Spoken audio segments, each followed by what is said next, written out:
What's it like studying a PhD? Stay tuned to find out.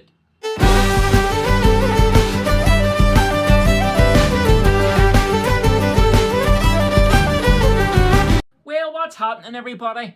Welcome back to my channel.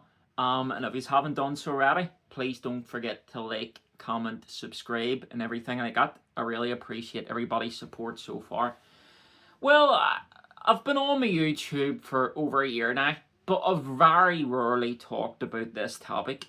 If many of you don't know me, my name's Peter. I'm a content creator, mainly on TikTok. I have over 280,000 followers. But for many of you that don't know, I'm also a history PhD student at Queen's University Belfast. I'm researching the rise and fall of Margaret Thatcher's poll tax. I'm just about to enter my third and hopefully final year of my PhD.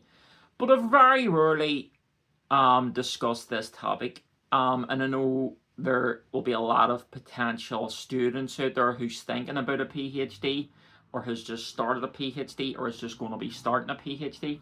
So I hope my insights will possibly provide a bit more insight for yourselves on whether a PhD is for you, and what it entails, type of thing. But just a caveat, as I say, I am a history PhD candidate, so there very well may be things that differ in that discipline compared to other disciplines, whether it be in medical or engineering or stuff like that. But I do believe, especially for humanities and art subjects, social sciences and stuff, my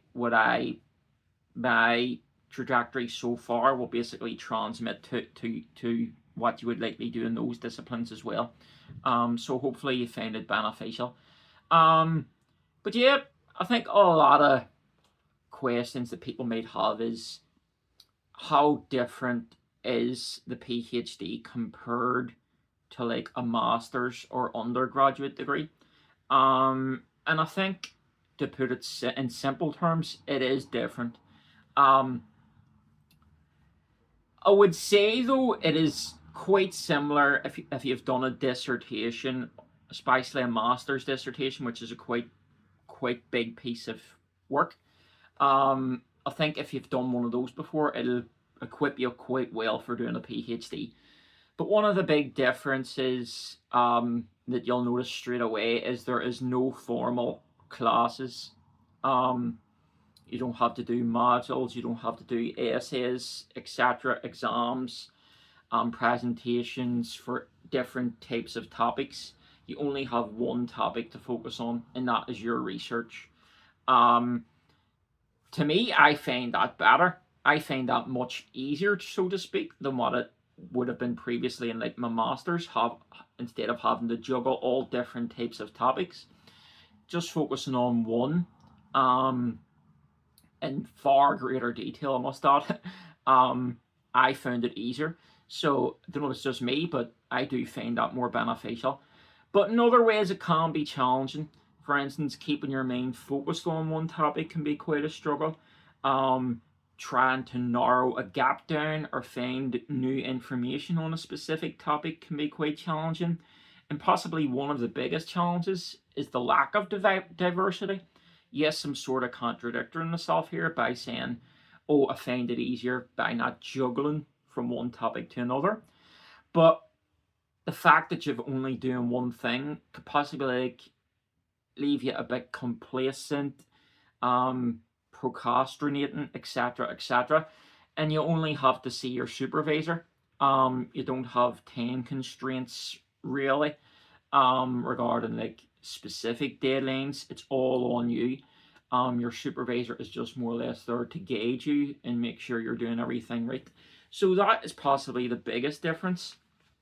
Another difference is possibly it can be isolating at times, because you are on your own, because you have no formal classes. A lot of PhD students I know rarely go to campus. They would just stay in their own house to do their research, um, or similar like that. So they don't actually physically come to the university, other than to possibly see their supervisor, and you would see them very sparingly. So it can get lonely and isolating at times. But I don't know if this is just Queen's. Queen's runs throughout the year various initiatives to like train a PhD student. So whether it be in archive research, whether it be in communication skills, where you get to engage in dialogue with other PhD students from various other schools. So you get to network and talk and like just chat basically. So you get to know people. Whilst I'm also quite fortunate that there's definitely one or two with definitely classes close colleagues. But I know a good 5 or 6 that I would say that I'm very close with. And it's always good to like throw ideas at each other and ask each other's advice whenever you're struggling stuff. So I do think if you can attend like physically, whether it be the library or just in your office or anything like that, to like get to know people, because it can always be helpful when you're struggling or you need a bit of advice, just to ask somebody in the same situation, because I think they will provide the absolute best advice for you. So I think that's one of the challenges, but also a very good tip in my opinion. Regarding the workload, I think the biggest challenge is possibly not procrastinating, not like leaving everything, oh, I'll just like go easy, you know what I mean? I think that could be the biggest challenge.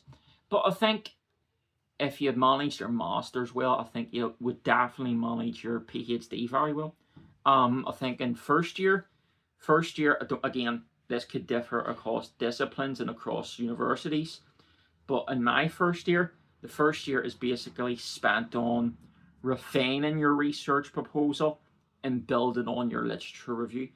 Um, so you would read a lot around like just my topic, Margaret Thatcher's poll tax. I had to read a lot around Margaret Thatcher, Thatcherism, 1970s, 1980s Britain, to see which various scholars and historians had written on the topic, and to pick out their arguments and where there was gaps in the field in that way. And then I could situate my research within those areas and what my research is going to bring new um, to that field of work, and how my PhD is going to be a worthwhile piece of research after the 3 years. That is basically all you have to do in your first year. And again, this may differ across universities and disciplines, but you're assessed at the end of your first year by something called differentiation, which is basically just a 30 to 60 minute talk with two experts about what you're planning to do in your research. Um, you have to submit your literature review, and they would read over that, and just basically what you're going to be doing over the next 2 to 3 years of your PhD. So a lot of people may find the differentiation daunting. I know I did initially, but I found it absolutely brilliant. You get great advice and feedback off the experts. And once that's over, it's basically you sat for 3 years, or 4 years, however long it takes to do your PhD. So that's first year. Second year, which I've basically just completed, is basically all about getting research in. So getting all your research done and really starting to get started on writing your chapters, so to speak. I've already wrote 2 of my chapters. I'd say I've 90% of my research done. And because it is a lot of that, there isn't really a lot of like scheduled like assessment times, or like it's just basically up to you second year. But again, this may be just Queen's. Queen's offers a lot for second years and third year students the opportunity to like become a teaching assistant. So I took up the opportunity to be a teaching assistant at Queen's, which is what I did this year. I taught on the module The Long Road to Black Lives Matter, which was fantastic, and I really enjoyed my experiences of teaching. And that'll build on the CV and stuff like that. And alongside that, there was also various other opportunities to engaged in skills training and like conference building and stuff like that. So second year is all about like making the step up from differentiation to more or less full researcher. You're getting in all the research for your PhD. You're basically constructing it so you know what direction you're going into. And how I was assessed at the end of my second year was a poster presentation. So basically a poster of my research, which is what I give, and I came across brilliant. And then third year, which I'm about to head into, obviously I haven't done it yet, but third year for me will be all about, yes, I'll be doing a teaching assistant again, but it'll basically be finishing my PhD thesis, writing all my chapters up, bringing everything together, and then preparing for my Viva, which is the big assessment at the end of the 3 years. So yeah, that for me is what PhD is like in a nutshell. It doesn't sound that daunting when I put it like that, and to me, I wouldn't be daunted by it. As long as you're passionate for the subject you're interested in, you'll love it. And it's also beneficial, I might add this, that I was lucky enough to get funding for my PhD. I know a few PhD colleagues who self-funders, and I really like appreciate what they do. You know what I mean? I find it would be much harder to fund things yourself rather than getting funding for it, so you don't have any financial worries in that regard. And I'm also very lucky that I have my content creation career alongside that source income and coming in that regard. So yeah, do bear that in mind that there can be some financial insecurities there. But I think as long as you're dedicated and you love your topic, it shouldn't be that difficult really. I actually at the minute, still another year to go, actually found my master's much tougher. So that may add a bit more for you. But if you have any other questions, just let me know in the chat. And I'll try my best to answer for it. But yeah, folks, I'll see you next time.